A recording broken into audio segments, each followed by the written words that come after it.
नमस्कार, कैसे हैं आप लोग? आजकल आप 2-3 दिन से सुनीता विलियम्स जी का नाम बहुत सुन रहे होंगे, जो कि आजकल सभी न्यूज़पेपर, न्यूज़ चैनल्स में 2-3 दिन से दौड़ रहा है। एक्चुअली क्या है, सुनीता विलियम्स नासा की एक बहुत अच्छी प्रभावी स्पेस साइंटिस्ट है, जो कि एरोनॉटिक्स इंजीनियरिंग के साथ स्पेस साइंटिस्ट है। उनको आज से 8 से 9 महीने पहले एक नासा का एक पर्टिकुलर प्रोजेक्ट था, कुछ कुछ दिनों के लिए, 8 से 9 दिन के लिए कोई प्रोजेक्ट था। उनको वहाँ पर स्पेस में आईएसएस में छोड़ा गया, ताकि किसी चीज़ की स्पेस की रिसर्च कर पाएँ। आईएसएस जो कि 1998 में 1999 के बीच में बन गया था, आज से 25-26 साल पहले बना दिया गया था आईएसएस में, इंटरनेशनल स्पेस स्टेशन। ठीक है, इसको काफ़ी यूरोपियन और जापान की, जैसे कि ईएसए हो गया, जैक्सा हो गया, रोसकॉस्मोक रशिया का हो गया, ये नासा का नेशनल एरोनॉटिक्स स्पेस एजेंसी हो गया। तो इस तरह के 4-5 जो बड़े बड़े देशों के जो वेल स्टेब्लिश हैं, उनके देशों के स्पेस एजेंसी के द्वारा ये आईएसएस बनाया गया था। ये 1992 से स्टार्ट हो गया, तो 1998-1999 में ओके कर दिया गया था। ठीक है, तो चलिए बात करते हैं सुनीता विलियम्स की। सुनीता विलियम्स के 8 दिन के प्रोजेक्ट के अंदर उनको स्पेस रिसर्च कुछ करनी थी, उन्होंने वो कर ली, लेकिन उनको वापस ले तो जाया गया और रिसर्च पूरी हो गई, लेकिन उनको डिकोडिंग करना थोड़ा मुश्किल हो गया किसी तकनीकी कारण से, या किसी भी इस चीज़ से कि उनके किसी पर्टिकुलर जो क्यूब्स होता है उसमें कुछ प्रॉब्लम आ गई, उनको डिकोडिंग नहीं कर पाए। अब यूएस के अंदर इलेक्शन कर लो या एलन मस्क के स्पेस सेक्स में ज़्यादा बिजनेस के लिए कर लो, क्योंकि अब जो उनको डिकोडिंग करा गया, स्पेस सेक्स की भी बहुत महत्वपूर्ण भूमिका है उसके अंदर। तो अब फाइनल 8 से 9 महीने बाद उनको वापस डिकोडिंग ला देगा क्या? आप ये सोचिए कि किसी इंसान को 8-9 दिन के लिए किसी पर्टिकुलर प्रोजेक्ट के लिए छोड़ दिया जाता और उनका 8 महीने तक उससे 10 गुना ज़्यादा तक उसको वापस नहीं लाया, तो उनकी क्या हालत होगी होगी।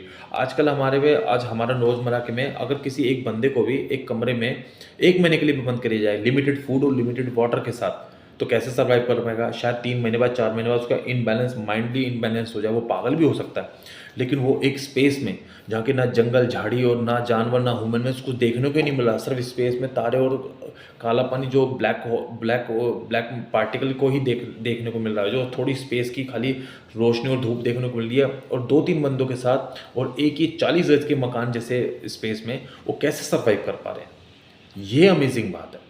लिमिटेड वाटर मतलब क्या होता है, वो फिल्टर करके यूरिन को ही वाटर में मिलाकर उनको उनको सर्व किया जाता है, और फूड भी लिमिटेड मात्रा में, जो फ्रीजर में होता है, जो कि स्पेस में यूज़ होता है। लिमिटेड चीज़ों के साथ कैसे सर्वाइव करना है, थोड़ा थोड़ा करके अपने आप को ज़िंदा कैसे करना, वो भी इतनी एज का, जो कि 55-60 साल के बराबर के एज के हैं बंदे, ये बिल्कुल इनक्रेडिबल है। This is called incredible.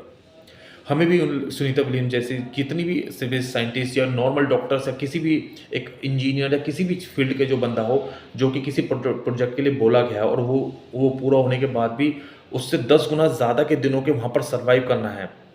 ये तो कोरोना से भी ज़्यादा गलत वाली कंडीशन आ गई। कोरोना में कम से कम अपने घरों में तो थे, एक दूसरे की शक्ल तो देख रहे थे, चाहे भले ही लिमिटेड फूड था, कैसे कैसे चेन चल रही थी, एक लिमिटेड चीज़ थी, लेकिन फिर भी सर्वाइव कर रहे थे। लेकिन वहाँ स्पेस में कुछ हो जाए, तो ये चीज़ सीखनी चाहिए हमें कि लोग कैसे भी सर्वाइव कर लेते हैं, और वो भी स्पेस में जाकर।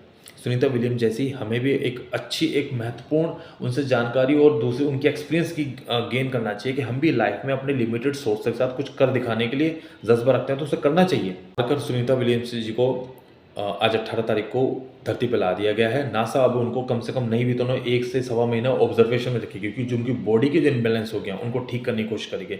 लेकिन सुनीता विलियम्स ने जो है बहुत अच्छी तरीके से उन्होंने मैसेज दिया कि कुछ तकनीकी कारण या कुछ रिसर्च अधूरी रहने के कारण हम धीरे-धीरे फिर भी हम अपना पेशेंस रखते गए, और हम धरती पे नासा के द्वारा, नेशनल एरोनॉटिक्स स्पेस एजेंसी के द्वारा हम वापस ला दिए गए हैं। चलिए, होप सो मेरा मैसेज आप लोगों को समझ में आ होगा। जय हिंद, जय भारत, नमस्कार।